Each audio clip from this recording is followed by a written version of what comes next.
Olá, amigos, sou Claudete Moura. Estamos trabalhando nesse estudo do Livro dos Médiuns, trazendo para todos que quiserem conhecer essa parte tão importante para a doutrina espírita, da comunicação dos espíritos com o mundo material. E no programa passado nós demos início ao capítulo 17 do Livro dos Médiuns, que fala da formação dos médiuns. E falamos desse desenvolvimento da mediunidade, que Kardec faz uma série de comentários nesses itens agora de 200 a 218 desse capítulo 16. E tivemos a oportunidade já de falar do médium escrevente, que Kardec então diz nessa época, no século XIX, que era a mediunidade, o gênero de mediunidade que mais aparecia, que mais se expandia, era o mais simples, o mais cômodo e o que proporcionava resultados mais completos e que todos aspiravam e ambicionavam esse tipo de mediunidade. Vamos fazer um pequeno comentário, porque lembrando que esse comentário de Kardec é da sua época, quando começaram a aparecer essa variedade de médiuns, esse gênero de mediunidade, de médium escrevente. Essa focagem exclusiva na psicografia que Kardec faz e na liberdade ampla para evocar, são duas coisas que Kardec faz e que hoje já existem controvérsias. Primeiro, esta focagem exclusiva na psicografia, no médium escrevente, como uma variedade, um gênero que é o mais simples, o mais cômodo, que tem resultados melhores, que todos ambicionavam na época, e da evocação, que existia uma liberdade ampla para a evocação, e nós já tivemos oportunidade de explicar nos programas anteriores que é porque era necessário na época para Kardec, e vejam bem, que grupo que estava fazendo essa evocação? O grupo que trabalhava com Kardec no estudo dessa doutrina que estava se desenvolvendo. Então era uma coisa muito séria. Então hoje, com o passar do tempo, isso tornou-se insuficiente. Só a psicografia, liberdade ampla para evocar qualquer espírito, para qualquer finalidade? Não. Hoje, certamente, se Kardec estivesse aqui, ele daria novos conselhos. Ele ia completar ou ele ia atualizar todos aqueles que ele deu anteriormente. Não que ele está superado, não que os conselhos que ele deu não sirvam. Não é isso. Nós não estamos falando isso, mas nós estamos falando que com o progresso aconteceram tantas coisas, tantas novidades surgiram, o progresso da ciência, que até hoje nós percebemos que os bons espíritos, eles direcionaram a mediunidade para a psicofonia como tipo de faculdade dominante. Então, se naquela época, no século XIX, era psicografia, hoje os espíritos direcionaram a psicofonia. O que é a psicofonia? É o médium falante, é aquele que vai trazer a mensagem através da palavra. Por que isso? Porque é mais adequada para as novas finalidades terapêuticas das reuniões mediúnicas. Pensem bem um diálogo com um espírito sofredor, que às vezes não está nem conseguindo expor o que ele está sentindo através da psicografia. Sendo que o médium de psicofonia, ele já vai trazendo tudo aquilo que o espírito está querendo mostrar, tanto o sentimento como o conteúdo da sua fala, daquilo que ele quer falar.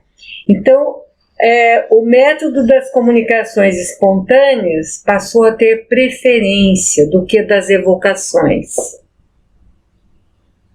comunicações espontâneas. Nós estamos numa reunião mediúnica, os médiuns se concentram e trazem comunicações de espíritos que precisam de tratamento.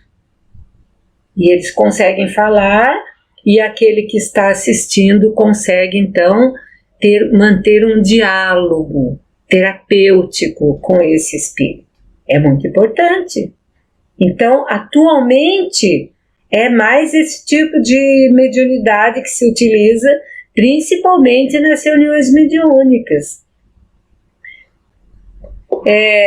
Mas aqui nós pensamos em alguns conselhos, devido já que a gente tem uma certa experiência com desenvolvimento mediúnico, trabalhamos muitos anos e lemos muito a respeito, não é só experiência nossa, mas também de muitos orientadores que nós já tivemos. Nós daríamos alguns conselhos hoje aos candidatos da mediunidade seguinte: médiuns, desprendei-vos do interesse em querer contatar parentes e amigos, que tem muito isso. O médium quer só trazer parentes, amigos, para saber como eles estão, né? E vai virar um negócio assim muito íntimo, muito familiar, muito restrito.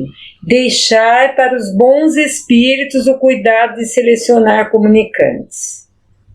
Vai querer você.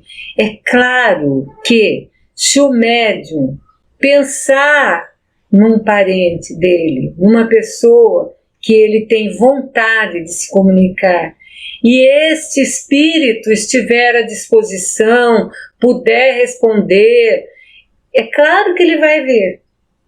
É lógico, vai quase funcionar como uma evocação. Mas não que o médium fique lá, não, eu quero fulano, pedindo para Deus, pedindo para o anjo guardião, pedindo para o espírito amigo, que só vale aquela comunicação. Não.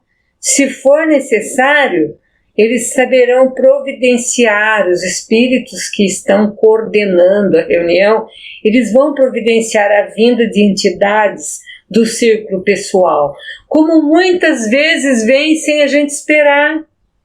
A gente está numa reunião sem esperar nada do círculo pessoal nosso e vem uma comunicação de um parente, de um amigo querido. Vem espontaneamente, né? Mas isso aí teria que ser em ocasião própria, sem que a gente esteja atraindo por pensamento, em atitude contrária à programação estabelecida. Por quê? Porque a programação estabelecida de uma reunião mediúnica é ajudar a todos que estão necessitados, encarnados e desencarnados, e não especificamente alguém que a gente está querendo. Às vezes até por curiosidade. Queria tanto saber como está um parente meu no plano espiritual. No momento certo a gente vai saber. Os espíritos que coordenam a reunião, eles vão trazer no momento adequado, quando houver mesmo essa necessidade, quando houver essa possibilidade, eles vão trazer. Então nós temos que ter essa paciência e este meio de estarmos trabalhando seriamente para que a reunião possa acontecer de maneira propícia para todos. Também um outro conselho que a gente poderia dar é para que os médiuns estivessem somente fazendo evocações em programas de pesquisa, como nós já falamos anteriormente, com planejamento e avalizadas por espíritos superiores. Que os espíritos superiores possam dizer se há necessidade de fazer isso, se é conveniente fazer isso, e daí sim, daí nós podemos fazer essas evocações. Mas como eu já disse, para pesquisas, para sabermos de coisas que vão agregar ao nosso conhecimento, coisas que serão de utilidade. Bom, Voltando ao livro dos médiuns agora, Kardec afirma o seguinte, sobre a faculdade do médium escrevente ou de psicografia, porque nós fizemos um parágrafo aí para falar que no século XIX ele estava falando dessa utilidade do médium escrevente. Realmente é com o que ele poderia contar na época mais útil, e por isso estavam aparecendo muitos médiuns escreventes. Então agora ele está falando sobre essa faculdade do médium escrevente. Até o presente não há nenhum meio de diagnosticar, mesmo de maneira aproximativa, que se possui essa faculdade. Uma pessoa, será que eu sou médium escrevente? Não sei, nem ele sabe, de jeito nenhum. Então não existe nenhum meio de diagnosticar, né? É isso. Pode-se encontrá-la olha só, essa mediunidade escrevente pode-se encontrar nas crianças e nos velhos. Então não é uma coisa. Uma criança pode escrever algo. Vocês lembram que Chico Xavier, criança ainda na escola, escreveu uma coisa mais linda no Dia da Pátria? E foi um espírito que ditou para ele ali. Então, essa mediunidade pode estar nas crianças ou também nos velhos, nos homens e nas mulheres. Então, não tem coisa de sexo, de idade, né? Qualquer que seja o temperamento, se é uma pessoa quieta, se é uma pessoa de bom humor, de mau humor, não interessa. Qualquer que seja o estado de saúde da pessoa. Às vezes a pessoa doente, ela pode receber uma comunicação. O grau de desenvolvimento moral e intelectual, não vai dizer nada. Esse grau de desenvolvimento moral e intelectual vai ajudar na boa qualidade da comunicação, mas não que venha uma comunicação através dessa pessoa. Ela pode ter qualquer grau de moralidade ou intelectual. Então, Kardec fala assim, só existe um meio de constatar a existência desse tipo de mediunidade, experimentar. Então, Kardec dá uma informação que, para se saber se é médium, vejam bem, nós estamos falando no século XIX, e as pessoas estavam muito curiosas. Elas estavam vendo brotar essa mediunidade em algumas pessoas e chegavam lá para Kardec, eu sou médium, eu sou médium. Até parecia que ele tinha uma bola de cristal para ele falar se era ou não. Então, ele fala isso, experimente se você é ou não. E naquele tempo, como não existia casa espírita, só existia a Sociedade Espírita de Estudos Espíritas, que era o primeiro centro espírita, que foi fundado por Kardec e o seu grupo de estudos. Então, ele aconselhava a pessoa em seu próprio lar, no momento de reflexão, de meditação, se recolher e fazer essa experiência.